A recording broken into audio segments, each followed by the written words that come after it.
بسم اللہ الرحمن الرحیم۔ السلام علیکم ویورز، عازمین حج کی روانگی کا سلسلہ جلد ہی شروع ہونے والا ہے۔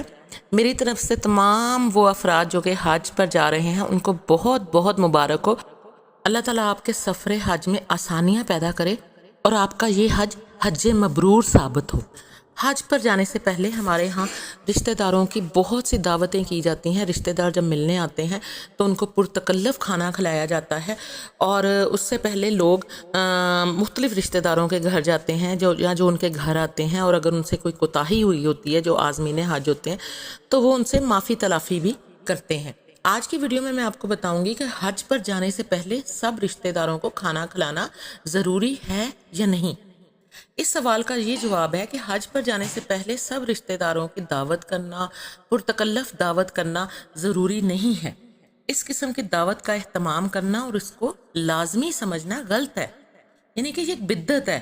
البتہ جو مہمان آئے ہوں اور ان کی بلا تکلف خاطر کی جائے تو اس میں کوئی قباحت نہیں، یعنی کہ جو روٹین میں آپ پکاتے ہیں یا پھر اگر آپ افورڈ کرتے ہیں تو مہمانوں کی آپ خاطرداری کریں تو اس میں کوئی قباحت نہیں۔ لیکن اگر آپ سمجھیں کہ ان کو دعوت کی طرح ان کے لیے کھانا پیش کرنا یا ایک پرتکلف دعوت کا اہتمام کرنا ضروری ہے تو ایسا کوئی سلسلہ نہیں ہے، اسلام میں ایسی کوئی روایت نہیں ملتی۔ دوسرا، حج پر جانے سے پہلے کسی کا قرض اور حق ذمہ ہو تو اس کو ادا کرنا لازمی ہے۔ نیز اگر کسی کو تکلیف پہنچائی ہو تو اس سے کھلے دل سے معافی مانگنا چاہیے۔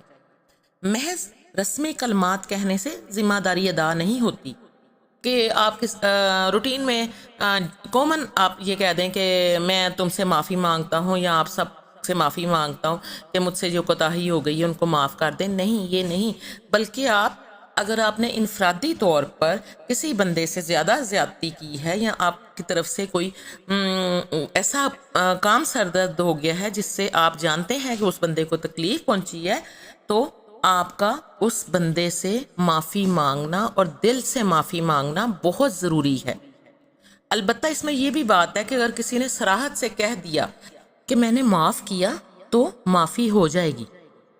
حج پر جانے سے پہلے دعوتوں کا جو سلسلہ شروع ہوتا ہے اس کے بارے میں، یعنی کہ اس سے متعلق ایک حدیث میں آپ کو بتاتی ہیں جو کہ بخاری شریف میں ہے، جس کا کہ یہ ترجمہ ہے کہ جس نے ہمارے اس دین میں کوئی ایسی نئی بات نکالی جو اس میں نہیں ہے تو وہ مردود ہے۔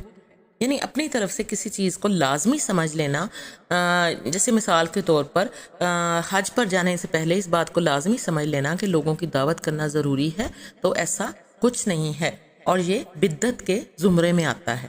اللہ تعالی ہم سب کو دین حق پر چلنے کی توفیق عطا فرمائے، ہماری زندگیوں میں آسانیاں پیدا کرے اور اپنی رحمتیں اور برکتیں نازل فرمائے۔ اللہ تعالیٰ آپ سب کا حامی و ناصر ہو۔ ویڈیو اچھی لگی ہو تو اسے لائک کر دیجیے گا، میرے چینل کو سبسکرائب کر دیجیے گا، دعاؤں میں یاد رکھیے گا، اپنا اور گرد و نواح کے لوگوں کا بہت خیال رکھیے گا۔ جزاک اللہ، اللہ حافظ۔